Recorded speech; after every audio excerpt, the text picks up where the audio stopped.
Hey everyone, so I'm here to try and help you to determine your own skin type, which is something that's really important first of all when buying your skincare products or your foundation and stuff like that, because if you get something that's not really meant for your skin type, it won't just work well on your skin.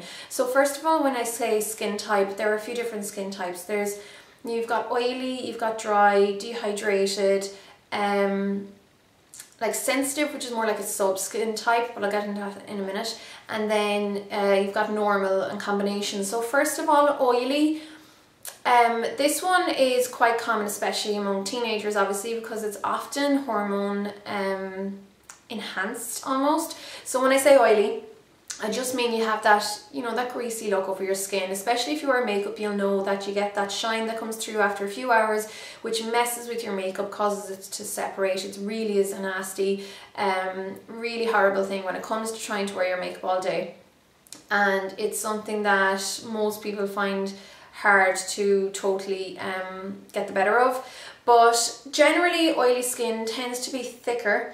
It does tend to age well, so that's one upside at least. You get less fine lines. Your skin is generally plumper, even though unfortunately it can get a dull appearance. It can get overloaded with that excess sebum, and it is prone to, of course, acne. You can get your open pores, your blackheads, which aren't dirt. Blackheads are when the stuff in the pores, it oxidizes with the air and it gets that black appearance. So it's not dirt, don't worry about that. I mean, people can have dirty faces, of course, but generally it's not that. It's caused obviously by an overproduction of sebum by the glands in the skin, which I'm not going to go into causes of that really as such, and this is not how to treat your skin types, it's just how to determine them. They're basically the main kind of symptoms of oily skin. Then dry skin is completely the opposite. It's when the glands in your skin aren't producing enough sebum. So this is kind of from deep down, and again it's due to like different hormone things.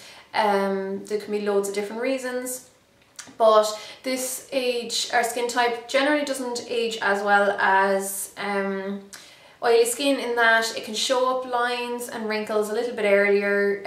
Your skin tends to not have the same elasticity. It can feel tight and it can look a bit patchy. Also, when after washing, it can feel really tight and parched. Now this is often mixed, it's often mixed up with dehydrated skin, which is another skin type. Now it is very similar and it's very easy to mix the two up. Dehydrated skin is when there's not enough moisture in your skin. This can be topically or otherwise. Now, water can't absorb through your skin, but it gets to your skin through glands under your skin, which would bring a fluid to, like, say, the bottom 2 layers of your skin, that would mix in with your skin from that way. So the whole point of the sebum in your skin is that it's supposed to mix with the water, say, on your skin, like in the atmosphere, as well as this fluid that's brought up through these glands. And it's supposed to form like a film over your skin called a hydrolipid film or something like that, and this is basically what helps protect your skin.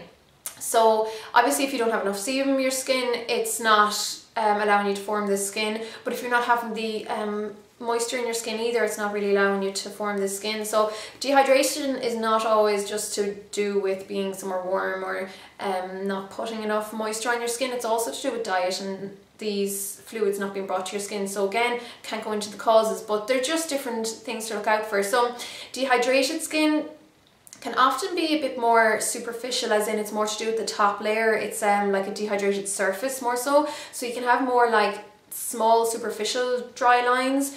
You can have flakes because it's the top layer that's not getting more so of the moisture than the bottom layers and stuff like that. And then sensitive skin is what I call a subtype, because I suppose it's a little bit like dehydrated though, in that you could be oily or dry and still be sensitive. Same with dehydrated. You could actually be oily and have dehydration, because you're just not having the moisture that you need to mix with the sebum.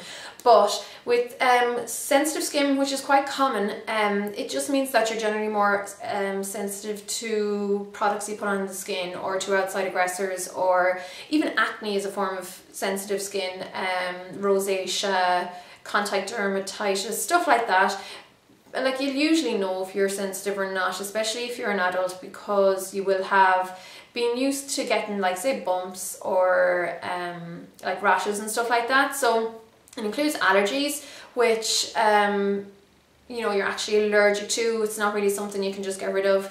They're, you know, it'll probably bring you out in a proper rash and stuff like that, and you usually need to get antihistamines and whatever. Or you can just be irritated, which is you know, kind of not as serious, but it can still be really annoying. And then also you'd have your normal skin type, which I honestly think is like the least common form of skin that there is, which is just when you may have like slightly oily skin or slightly dry skin, but it's just not enough that you really notice it. So your skin is relatively imbalanced. And then combination skin is two or more of a few of the different skin types. So you could be oily T-zone like what I am, and I'm pretty much normal everywhere else, or you could be oily T-zone with like dry patches and also sensitive. So they're pretty much all different skin types, and your skin can change so many times, not even over your lifetime, but even over the year, which has happened to me even before. So determining your skin type, with all that information, you should have an idea from, you know, how your skin has reacted in the past. But one good thing I would say to do is to wash your face with a pH balanced soap, something you know, not too drying, not too moisturizing, nothing like that, just something very basic. So like Dove soap or something like that, which I find works very well. Wash your face, then don't moisturize or tone or anything like that afterwards, just pat it dry and leave it. And then after a few hours, just see how your skin reacts. So if you're oily, you'll generally see that the excess sebum will start to seep through, particularly around the nose is generally a good giveaway area, anywhere where there's slightly bigger pores, and you'll see this oil or grease start to show through. And then if you're dry, you'll just see that your skin is like tight, it feels parched, you know, it can look dull, especially if you have taken away any much needed sebum that there was in your skin when you washed it. So just have a look at your skin after washing it like that and see how it reacts. And then of course, if all else fails, go to a skincare professional. And by this I don't necessarily mean a dermatologist, because I know they can be pricey.